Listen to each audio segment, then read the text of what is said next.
नमस्कार सर्वांना. श्री स्वामी समर्थ. दिगंबरा दिगंबरा श्रीपाद वल्लभ दिगंबरा. तुमचं सगळ्यांचं आपल्या स्वामी सहित सेवा या चॅनलमध्ये स्वागत आहे. एक विनंती आहे की प्लीज आपल्या चॅनलला सबस्क्राईब करा, म्हणजे सगळे नवीन व्हिडिओज तुम्हाला पाहायला मिळतील. आणि कमेंट बॉक्समध्ये श्री स्वामी समर्थ लिहायला विसरू नका. तर बघा, आपण लास्ट व्हिडिओमध्ये होळीच्या राखेचे काय काय उपाय करायचे आहेत ते बघितलं आहे. तर आता जसं आपल्याला माहिती आहे की होळीच्या दिवशी सकाळी पौर्णिमा लागत आहे आणि दुसऱ्या दिवशी पौर्णिमा आणि ग्रहण पण आहे. पण भारतात ते ग्रहण दिसणार नाही आहे, त्यामुळे आपण ग्रहणाचे कुठलेही नियम पाळायचे नाही आहेत. तर यावर्षी होळीच्या वेळेला खूप योग बनत आहेत. पंचमहायोग आहे, त्रिग्रही योग आहे, महालक्ष्मी योग आहे, धनयोग आहे, चंद्रयोग आहेत, असे अनेक योग बनत आहेत. म्हणून आपण या होळीच्या दिवशी जेवढे उपाय करता येईल तेवढे आपण न विसरता करायचे आहेत. तर बघा, आपण धनप्राप्तीसाठी, नेगेटिव्ह किंवा नकारात्मक ऊर्जेसाठी, आजारीपणासाठी, वाईट शक्तीसाठी किंवा बाधेसाठी आपण उपाय करत असतो. आपल्या माणसांसाठी आपण उपाय करतो, कारण आपल्याला किंवा आपल्या माणसांना दृष्ट लागते, म्हणून आपण हे सगळे उपाय करत असतो. तर कधी आपण असा विचार केला आहे का की आपण ज्या घरी राहतो त्या घराला किंवा आपण ज्या ठिकाणी राहतो त्या जागेला सुद्धा दृष्ट लागू शकते. बरीच लोक मे बी आपल्या घराची दृष्ट काढत असतील, पण जी लोक काढत नसतील त्या लोकांनी होळीच्या दिवशी आपल्या घराची दृष्ट काढायची आहे. तुम्ही घराची दृष्ट काढली तरीही चालेल. तुमच्याकडं टू व्हीलर, फोर व्हीलर काहीही असेल तर त्यांचीही दृष्ट तुम्ही त्या दिवशी काढू शकता. बघा, आपण आपले स्वतःचेच घर किंवा रेंटच्या घरी जरी राहत असलो तरी थोड्या लोकांच्या पोटात कायम दुखत असते किंवा डोळ्यात कायम खुपसत असते. आपण घर छान सजवतो, ते नीटनेटकं ठेवतो, आपण नवीन वस्तू खरेदी करतो किंवा आपण घर इतकं छान ठेवतो की आपल्या घरामध्ये आल्यानंतर त्या लोकांना एक पॉझिटिव्ह एनर्जी जाणवते किंवा एक सकारात्मक ऊर्जा जाणवते आणि त्यांचं मन प्रसन्न होतं.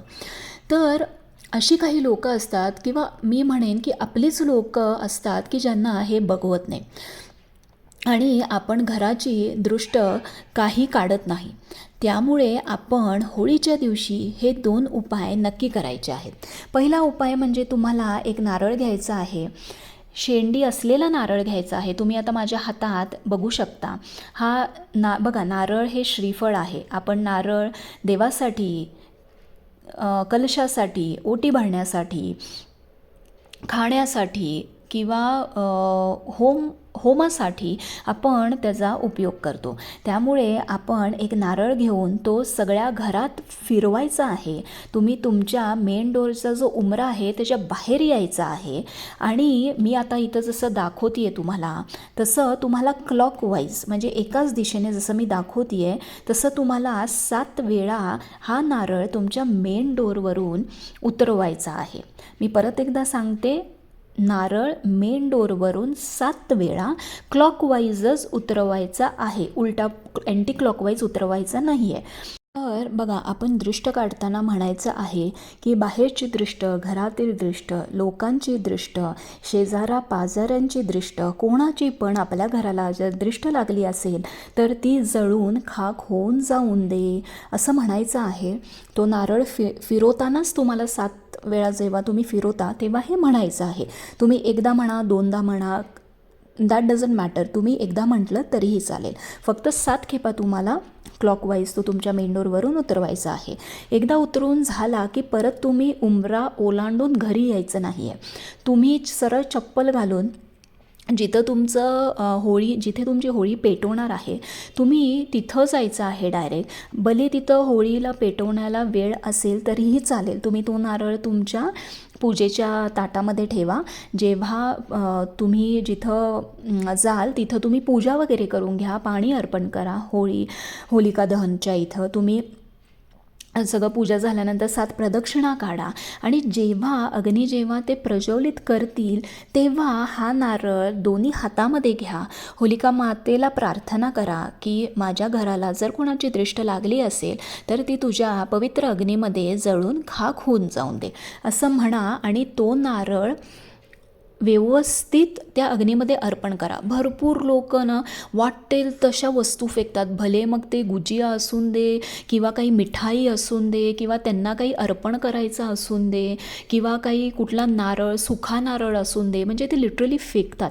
आय नो की खूप मोठी अग्नी असते किंवा ज्वाला खूप येत असतात, पण तुम्ही असं मॅनेज करा की ते तुम्ही व्यवस्थित अर्पण कराल, कारण ते श्रीफळ आहे, सो तुम्ही ते व्यवस्थित अर्पण करा. तसंच आता आपण दुसरा उपाय बघणार आहोत.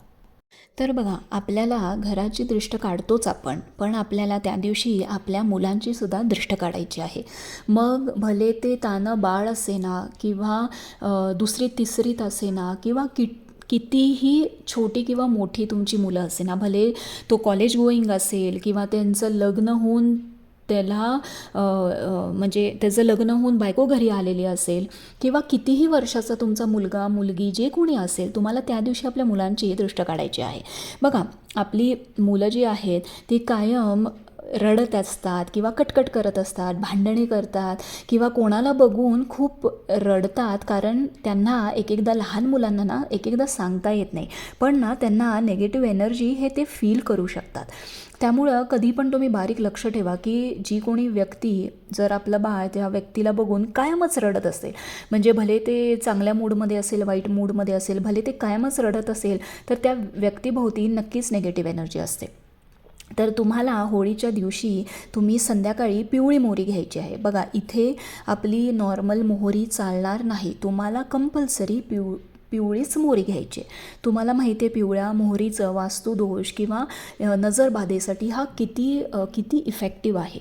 त्यामुळे तुम्हाला पिवळी मोहरी घेऊन मुलांवरून 7 वेळा परत क्लॉकवाईज, जसं आपण नारळ उतरवला आहे तसंच तुम्हाला ती मोहरी घेऊन क्लॉकवाईज ती उतरून तुम्हाला होळीच्या जागी जाऊन अग्नीमध्ये अर्पण करायचं आहे. बघा, परत तुम्हाला दृष्ट काढताना सेम म्हणायचं आहे की बाहेरची दृष्ट, घरातील दृष्ट, लोकांची दृष्ट, शेजाऱ्यांची दृष्ट, कोणाची पण दृष्ट, भूताखेतांची दृष्ट जर लागली असेल तर ती जळून खाक होऊन जाऊन दे असं म्हणायचं. ती मोहरी घेऊन जायची, अग्नीमध्ये ती अर्पण करायची. आणि तुम्ही जेव्हा नारळ आणि मोहरी काही करणार असाल उपाय, जेव्हा तुम्ही अग्नीमध्ये अर्पण करताना त्याच्यानंतर नमस्कार करा आणि सरळ घरी या, पाठीमागे परत वळून बघायचं नाही आहे, एवढं लक्षात ठेवा. बघा, होळीच्या अग्नीत लोक कवड्या, म्हणजे मला फक्त एक तुम्हाला सूचना द्यायची आहे की होळीच्या अग्नीमध्ये ना सगळी लोक आपापल्या तऱ्हेने उपाय करत असतात. बघा, त्याच्यामध्ये लोक कवड्या, गोमती चक्र, नारळ, सुखा नारळ, तीळ, भरपूर मिठाई किंवा कॉईन्स किंवा गट्ट्याचे मणी, असं भरपूर काय काय अर्पण करत असतात. त्यांच्या दृष्टीने मिरच्या, काळे तीळ, उडीद डाळ असं भरपूर अर्पण करतात. तर जर तुम्हाला त्या वस्तू जर मिळाल्या तर अजिबात त्या वस्तू घरी घेऊन यायच्या नाही आहेत. हे बघा, तुम्ही म्हणाल की ताई मला कवडी किंवा गोमती चक्र मिळालं तर ते माता लक्ष्मीचं प्रतीक आहे. 100% मान्य आहे, ते माता लक्ष्मीचंच प्रतीक आहे, पण ते दुसऱ्यांनी काय उद्देशाने अर्पण केलं आहे ते आपल्याला माहिती नाही आहे. सो त्यांनी जर ते वाईट उद्देशाने किंवा त्यांचं काही जे वाईट आहे ते जाण्यासाठी जर अर्पण केलं असेल तर ते जर तुम्ही उचलून आणलं तर ती पीडा तुमच्या पाठीमागे लागेल. त्यामुळं होळीच्या दिवशी, त्याच्या दुसऱ्या दिवशी जरी काही तुम्हाला मिळालं तरी त्या वस्तू घरी घेऊन यायच्या नाही आहे. तर हे 2 मेन उपाय जे आहेत ते तुम्ही नक्की करा. आपण ज्या घरात राहतो त्याला आपण दृष्ट लागू नये यासाठी हा छोटा उपाय नक्की करू शकतो. त्यामुळे आपल्याला जर हे कायम जर असं करत राहिलं तर आपल्याला त्याचा त्रास होत नाही. तसंच मुलांची पण आपण कायम दृष्ट काढत राहिलो तर जी त्यांना दृष्ट लागते ती कायम कमी होते आणि त्यांचाही त्रास कमी होतो. त्यामुळे हे जे 2 महत्त्वाचे उपाय आहेत ते होळीच्या दिवशी आपण नक्की करायचे आहेत. काही प्रश्न असतील तर कमेंट बॉक्समध्ये नक्की विचारा. श्री स्वामी समर्थ.